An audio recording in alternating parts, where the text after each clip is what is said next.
terkait apa yang akan disampaikan ke depan. Silakan Mas Miftah.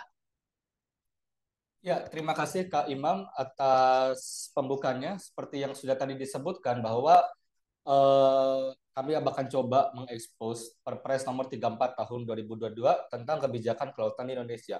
Dan mungkin seperti yang sudah teman-teman sering dengar ya di media ataupun di forum-forum publik, sering sekali pemerintah Indonesia, Presiden Jokowi khususnya eh, menggaungkan negara Indonesia sebagai negara terbesar maritim di dunia, negara kepulauan terbesar, poros maritim dunia.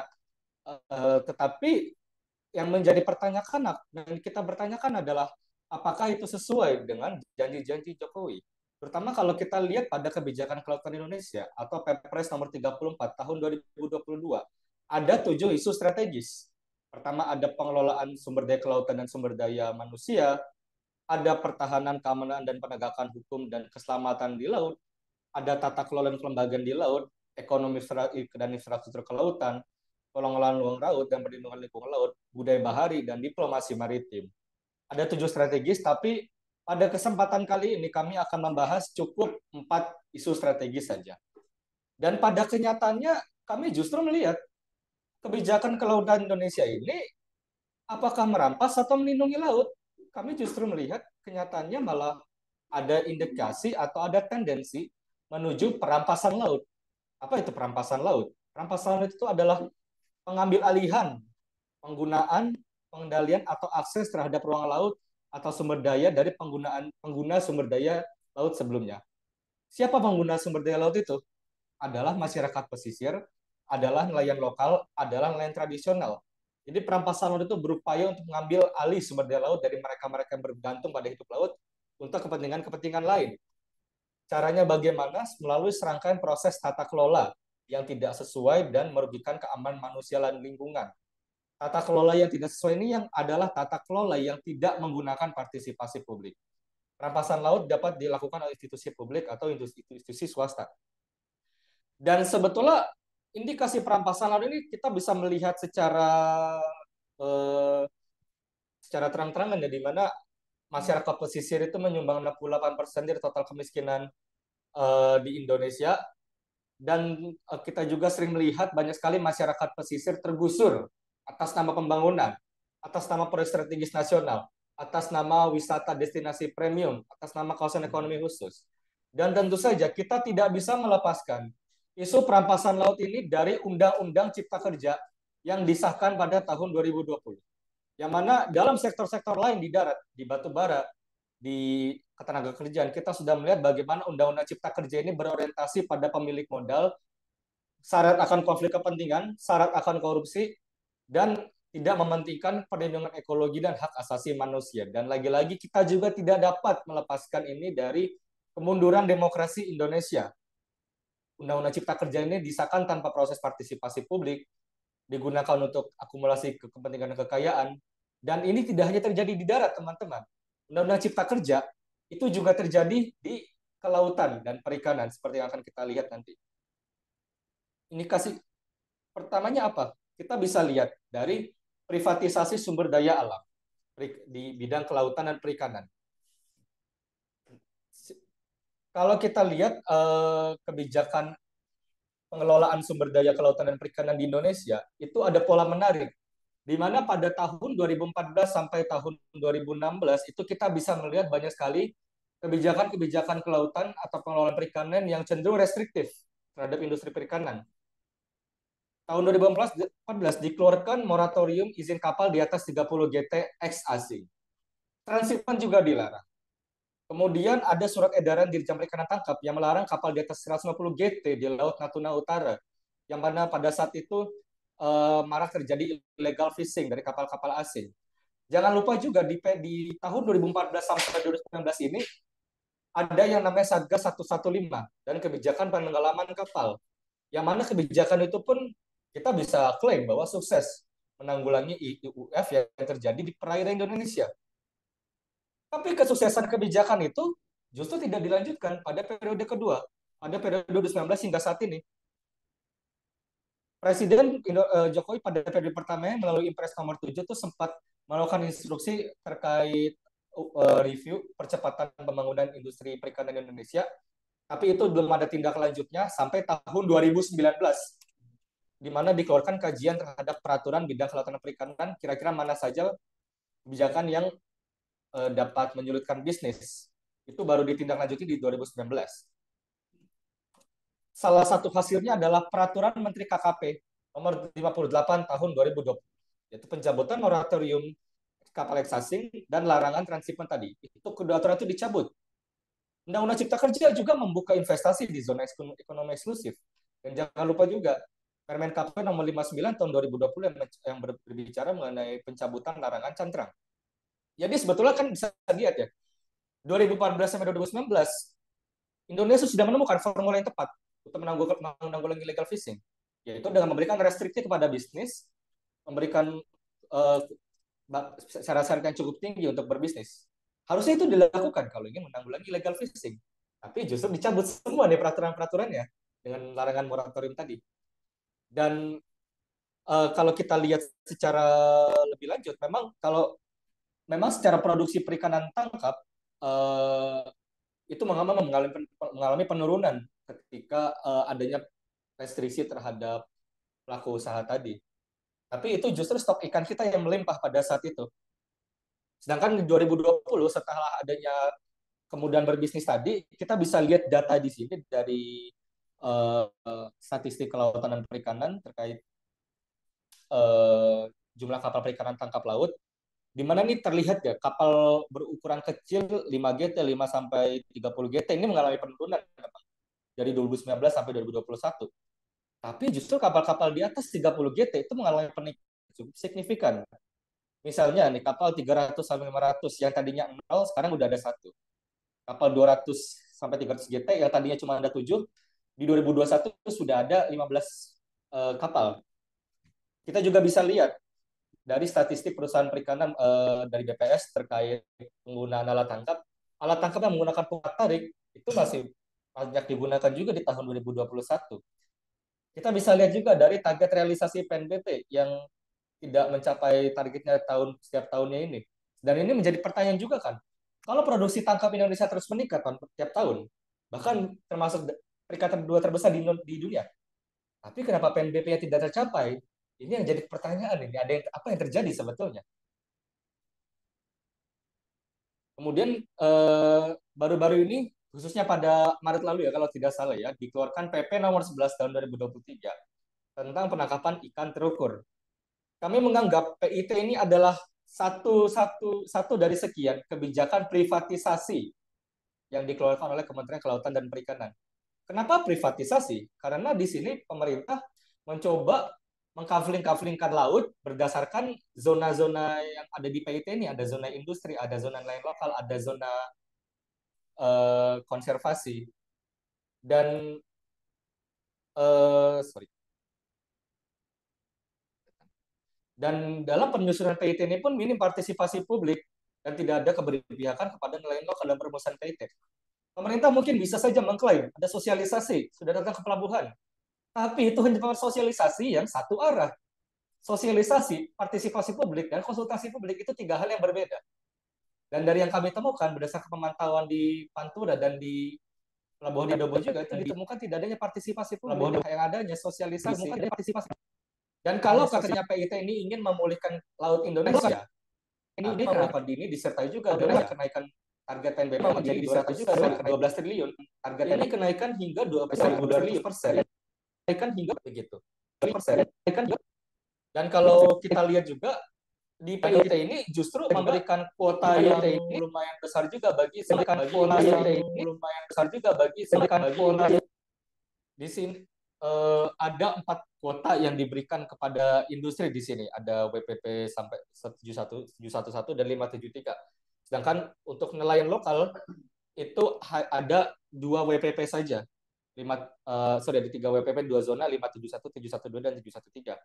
Dan ada 2 zona juga yang diberikan keleluasaan untuk penanaman modal.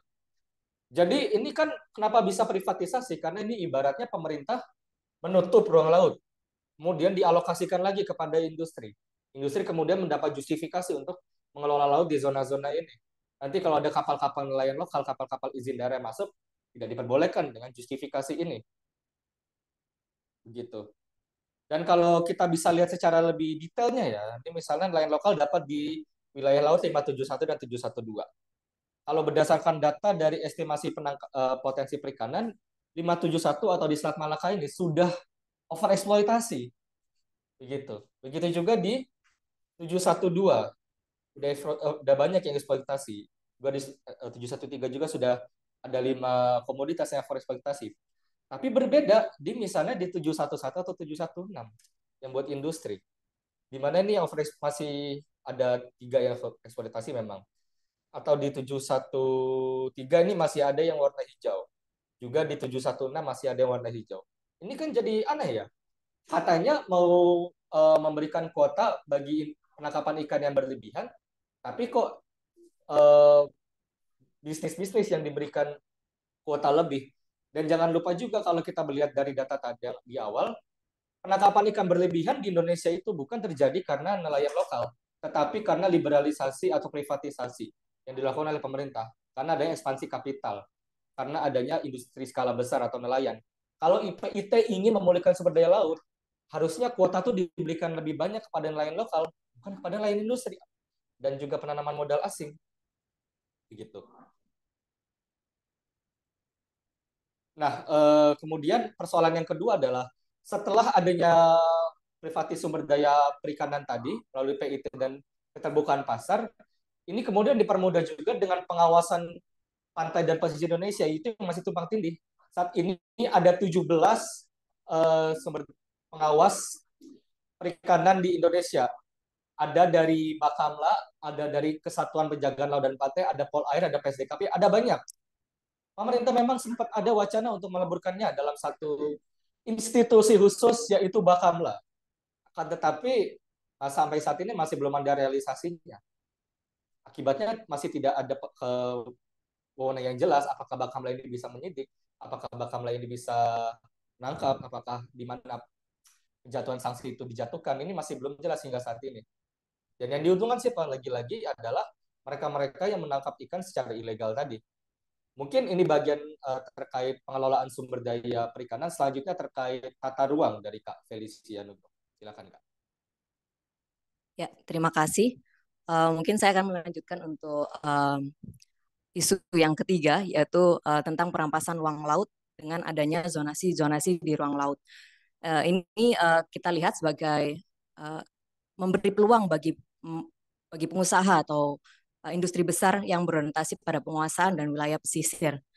Kemudian kami melihat bahwa belum berpihaknya tata kelola perikanan dan kelautan pada pemenuhan hak pekerja, terutama ABK dan kebijakan tol laut yang masih jauh dari kata berhasil. Mari kita lihat di tata ruang. Di awal ada PP nomor 32 tahun 2019 tentang rencana tata ruang laut, di mana pemerintah menetapkan zona-zona laut jadi zona kawasan strategis nasional, kawasan strategis nasional tertentu, hingga zona pemanfaatan laut. Hingga pada level provinsi yaitu RZBP 3K atau rencana zonasi wilayah pesisir dan pulau-pulau kecil. Nah, kemudian di tahun 2020 dengan adanya UU Cipta Kerja, dengan mudahnya izin lokasi ini untuk usaha dan non-usaha melalui KKPRL atau kesesuaian kegiatan pemanfaatan ruang laut. Yang sebelumnya ada AMDAL yang diperketat izin lokasi, namun dengan adanya UU Cipta Kerja ini semakin dipermudah izin-izinnya, semakin mengurangi ruang-ruang laut untuk masyarakat. Di Perpres 34 tahun 2022 tentang KKPRL tersebut, itu menggantikan izin usaha, izin pengelolaan, dan izin lokasi di ruang laut.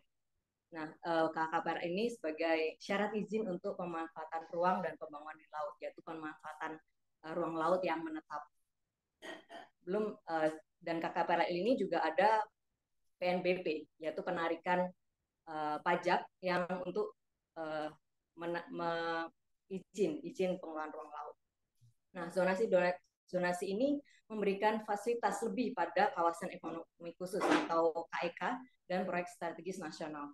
Dapat kita lihat di peta ini dari Kemenko Marves, bagaimana lokasi-lokasi yang akan disusun, kemudian sudah disusun dokumen final, dan ada yang sudah dilegalisasi. Bahwa ruang-ruang ini semakin ditetapkan bahwa masyarakat atau masyarakat pesisir semakin bergeser ruang hidupnya, ruang pencarian mata pencariannya. Beberapa contoh kasus yang dapat kita lihat seperti di Mandalika, ini sudah jelas banyak sekali berita-berita yang di media bahwa perampasan ini disponsori oleh zonasi tersebut yang lebih berorientasi pada pembangunan destinasi wisata premium yang syarat akan pelanggaran HAM. Bahkan Komisi HAM di UN menyatakan bahwa pelanggaran HAM ada setelah penggusuran paksa dan pengerahan aparat akibat adanya Mandalika Project ini. Kemudian kita lihat di Bali maupun di DKI Jakarta. Nelayan lokal mengeluhkan kualitas air yang memburuk dan penangkapan ikan yang semakin sulit, salah satunya di Pulau Pari. Hal ini akibat adanya penetapan zonasi-donasi plot-plot dengan adanya RZBP 3K. Juga tidak dilupakan kasus Rempang dan Makassar yang merupakan akibat dari RZBP 3K yang memberikan ruang lebih bagi pertambangan dan pembangunan pelabuhan-pelabuhan untuk industri. Kemudian isu berikutnya yaitu yang keempat, hilirisasi dan masih banyaknya kasus pelanggaran hak pada industri perikanan. Seperti yang kita ketahui bersama bahwa Indonesia sudah jelas sekali bahwa kekayaan hasil laut sungguh sangat besar dan merupakan eksportir perikanan tangkap terbesar di dunia. Kita lihat di diagram ini, setelah Cina ada Indonesia, Peru, Rusia, dan lain sebagainya. Indonesia menempati terbesar kedua untuk perikanan tangkap. Namun kita lihat di tabel berikutnya, dapat kita lihat bahwa tingkat ekspor Indonesia masih berada di tingkat 15 selama 5 tahun terakhir, berdasarkan data trademap.org. Hal ini masih menandakan bahwa belum mampunya Indonesia memproduksi hasil olahan-olahan laut. Padahal kebijakan kelautan Indonesia yang tadi disebutkan oleh Miftah, ada ambisi untuk meningkatkan hilirisasi industri perikanan. Ambisi ini tidak sesuai dengan kenyataan bahwa Indonesia belum mampu untuk memenuhi permintaan pasar-pasar kita. Dapat dilihat dari peta world mapping dari ekspor produk, pasar-pasar kita besar di Cina, di US, di Kanada, ada di Eropa, ada di sebagian wilayah Afrika, juga Australia. Namun Indonesia masih belum mampu masuk secara lebih besar lagi ke pasar Eropa dan Amerika. Hal ini dikarenakan bahwa ada standar kualitas dan ada mereka melacak juga indikasi kerja paksa dan perdagangan orang. Nah, mereka juga nggak mau makan makanan yang tidak halal gitu ya, karena mereka juga ngecek nih secara detail bagaimana indikasi kerja paksa dan perdagangan orang di rantai-rantai perikanan tersebut. Dan Indonesia belum mampu untuk masuk pasar sana dibanding dengan negara tetangga kita yaitu Thailand, di mana Thailand sudah mampu untuk memiliki kepatuhan terhadap hak asasi manusia dalam perikanan, dalam rantai pasok perikanan. Dan hal ini terekam juga dalam National Fisher Center Indonesia, yaitu meskipun ada sertifikasi hak, ada banyak juga industri yang sudah memenuhi hak-hak pekerja perikanan. Namun masih banyak juga serangkaian pelanggaran hak pekerja kapal terus terjadi. Dari data National Fisher Center Indonesia masih terdapat 112 aduan dan 300 lebih korban dengan jenis kasus utama yaitu seperti gaji yang tidak dibayarkan, asuransi, mereka tidak punya asuransi dan jaminan sosial, mereka juga tidak ada fasilitas, mereka ditipu dan lain-lain. Dari jenis-jenis kasus ini dapat kita lihat itu termasuk dalam indikator-indikator kerja paksa yang di-state oleh ILO. Kemudian hal yang terakhir yaitu laut yang belum terhubung. Dari awal pemerintahan presiden kita dan wakil presiden bahwa tol laut digembor-gemborkan secara masif. Hal ini baik, konsepnya sangat baik, yaitu untuk penurunan disparitas harga, penghubungan antara kawasan Indonesia Barat dan Indonesia Timur. Namun dapat kita lihat bahwa tol laut belum optimal, di mana disparitas dan harga tidak kunjung menurun akibat adanya praktik monopoli dan mafia rantai suplai komoditas yang panjang, dan hal ini tidak dapat dijangkau oleh tol laut. Seperti dari peta disparitas ini dapat kita lihat secara jelas bahwa terjadi disparitas yang tinggi antara wilayah barat, wilayah tengah, dan wilayah timur Indonesia. Ini juga terlihat dari realisasi muatan tol laut. Kita kumpulkan banyak data dari beberapa sumber dari 4 tahun terakhir, dari tahun 2019, 2020, 2021, dan 2022, bahwa muatan berangkat dari Jawa, dari barat ke arah timur itu penuh, full, lebih dari 8.000 ton.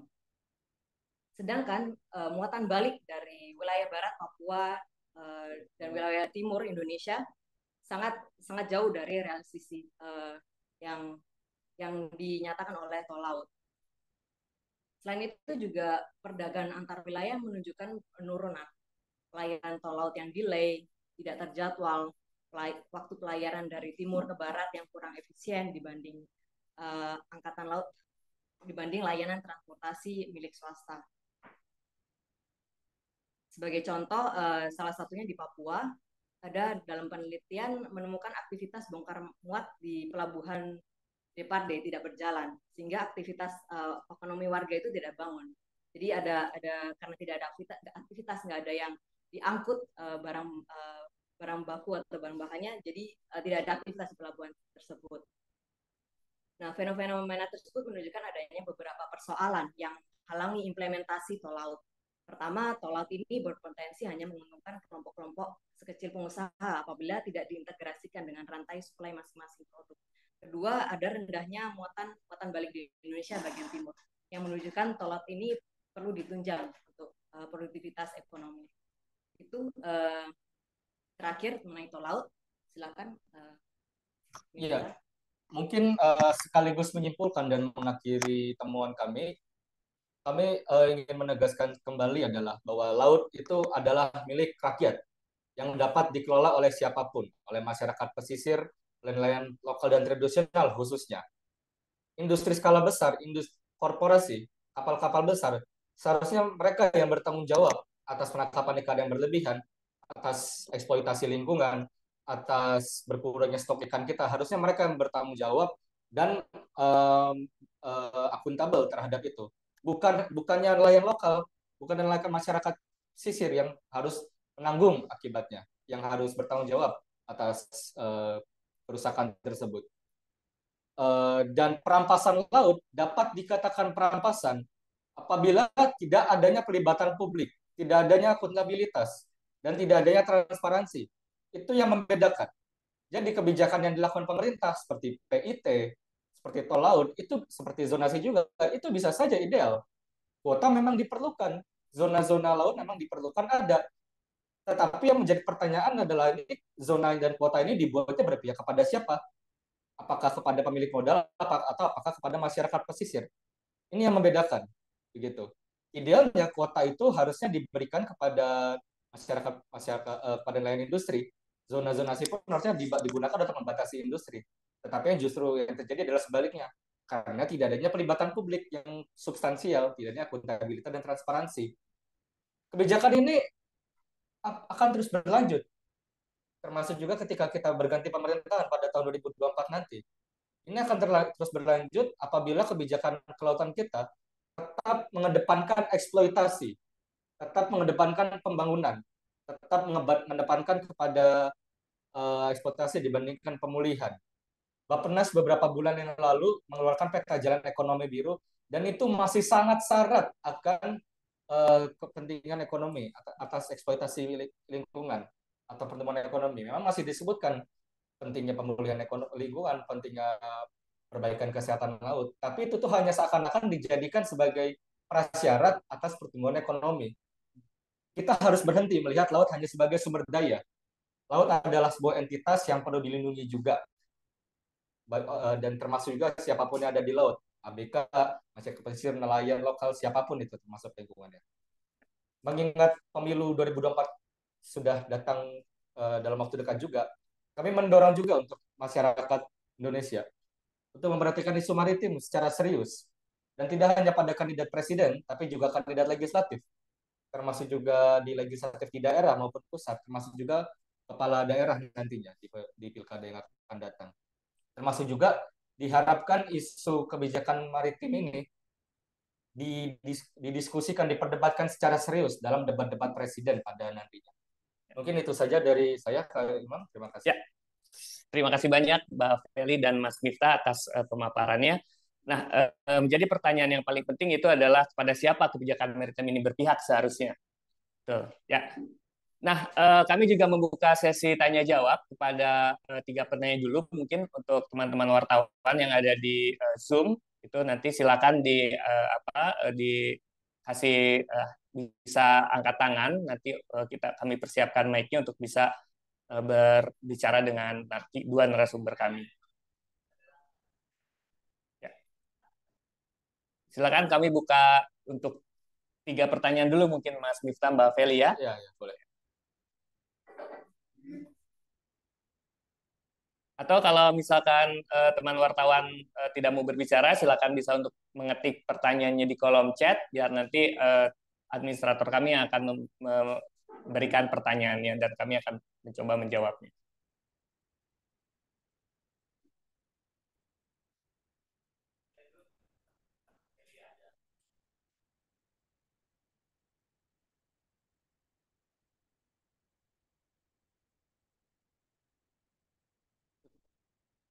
Ya, kalau tidak ada pertanyaan yang masuk, mungkin kegiatan kita hari ini kita cukupkan saja. Nanti untuk dokumen lengkapnya bisa didapatkan di narasumber kami. Ya, kegiatan kita selesaikan saja. Terima kasih banyak atas peserta yang ikut serta dalam kegiatan hari ini. Kita tutup. Assalamualaikum warahmatullahi wabarakatuh.